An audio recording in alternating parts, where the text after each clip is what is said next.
Hey everybody, this is Aaron from Hybrid. So House of the Dragon, the prequel series to Game of Thrones. I'm going to be giving my reviews and my thoughts to this first season, probably the only season. The way HBO is cutting the woke fat, this was probably going to be a one and done season unless they drastically change how they're writing the show. Yeah, it's kind of ridiculous how overt it is. But first, let me give you a little history. I never finished watching Game of Thrones. The Long Night is where I tapped out. After seeing that, I just couldn't anymore. I mean, 8 years for that. 8 years of buildup for that. Seriously? So I didn't watch the last 3 episodes, and I'm not going to watch the last 3 episodes. It's just the way the memory of that show just was collectively suppressed by everybody.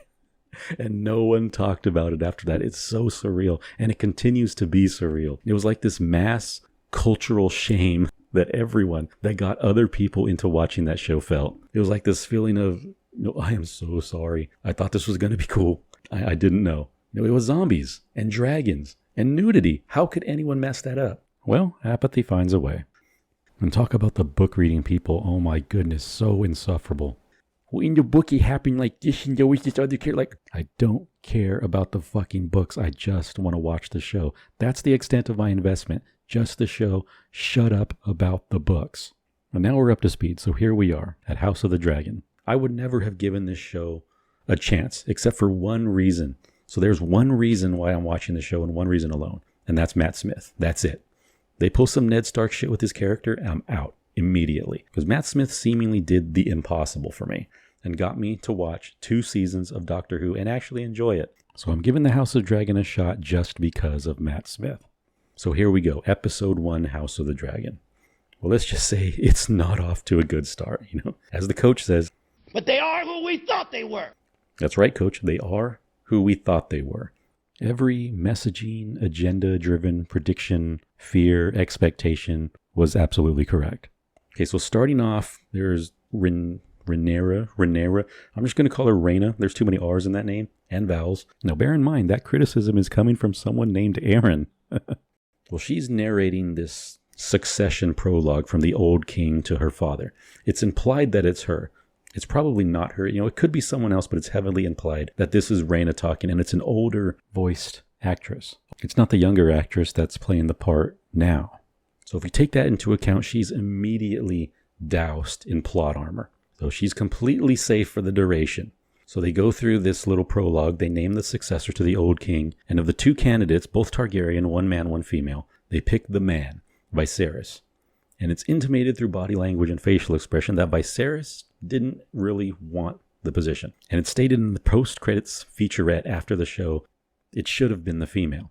And here's where the second huge pitfall of the episode, the first one being the plot armor. Because those of us who are older and wiser know that the people who seek out the power to rule are rarely deserving of it. So Viserys was in fact the correct choice for succession. This is an example of the whole failing upwards mechanic. These writers making the correct decision despite themselves. Okay, so now we see Rhaena, the daughter of Viserys, riding on Dragonback. She lands and she greets her best friend. And I'm saying friend here, because I'm still of what is now, I guess, old-fashioned mindset. That women can actually be friends platonically and not have to bang to justify them showing on screen together. I'll probably be proven wrong about that, but I'll hold on to my archaic mindset for now. So she's the daughter of Viserys. And when Viserys is talking with his queen about the upcoming birth, this line gets said. Nothing will cause the babe to grow a cock if it does not already possess one. That kind of sounds like a swipe at some kind of, mentally debilitated ideology, doesn't it? But then we're introduced to Matt Smith's character, Daemon Targaryen, Viserys' younger brother. He's brutal. He's the head of the City Watch, and he quite literally cracking skulls, bringing order to the streets of King's Landing. But they do my boy Matt's character dirty, real dirty, by making him impotent. He can't perform when he's in the familiar, maison derrière of King's Landing. And the woman that he's with, Mysaria, which is, I guess, his main girl, is, shall we say, curveless, without the assets one would expect a top-shelf prostitute to possess. Boyish is what I'm saying. She looks boyish. Very boyish. Ass like a 10-year-old boy. And Daemon, being a white male in position of high political power and the current climate of Hollywood and politics and their association with people who hang themselves, makes you go, These aren't jokes. These are thoughts. These are things that make you say... They're trying to really hit all the stops here. So Viserys, in honor of his son being born, the male heir, he rigs up this tournament. This preemptive tournament to celebrate the new heir. Where, and I'm quoting from the HBO website here, quote, a peerless warrior and dragon rider, Daemon Targaryen. And he's part of the tournament.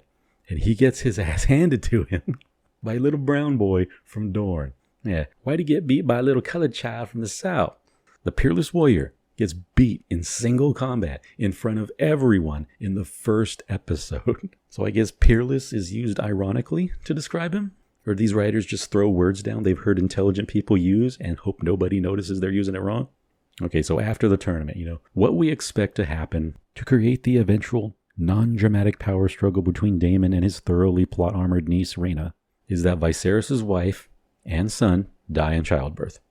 Now, the queen has had failed pregnancies before, and looking at the both of them, they both have white hair. They're both Targaryen. So it's obvious that there's inbreeding going on. And what's about to happen was inevitable. And in this scene, this childbirth scene, it's a really fucked up scene because they pushed the agenda hard in this scene. Viserys didn't tell his wife the situation when the Grand Maester was talking to him that, okay, the kid is breached. We can save one or we can save the other, but we can't save both. Because if he would have spoken to her about this, we all know she would have chosen the life of her child. And not only because it's, a male heir and it's the important thing to do for the kingdom, but it's her child. No mother's going to say, kill the kid, I want to live. Because now she looks like the asshole and that doesn't support the message. It doesn't push their agenda. But how they did it with him not telling her, Viserys didn't even get to say goodbye to her after the decision was made because it was supposed to be this clandestine decision that it's just so instead of having this tender yet tortured moment of sacrifice between these two people, which ultimately didn't pan out because the child still died because of the heavy inbreeding, it would have added to the tragedy of this moment. Everything after this would have taken on a different weight because as it stands now, the weight that they chose was dog shit. They went with the bad dad low-key murdering Rhaena's mom for no reason. And to add to the absurdity, as if there could be more, after this horrible sequence, they took the body of the queen and her son to a very familiar-looking pyre outside King's Landing to cremate them. And it was supposed to be an emotional scene. Okay? They cremated them with fire. The Targaryens. The only people in the world that don't burn. Now there's just two unburned corpses covered in ash, and it's a horror show. So it was supposed to be an emotional scene, but it ended up just looking ridiculous. Okay, so after this happened, so the hand of the king, I believe his name's Hightower, sends his daughter, which is that best friend of Rhaena, to the king's chambers to, quote, comfort the king in mourning, in hopes of them hitting it off and becoming the next queen and bearing an heir. It's very obvious.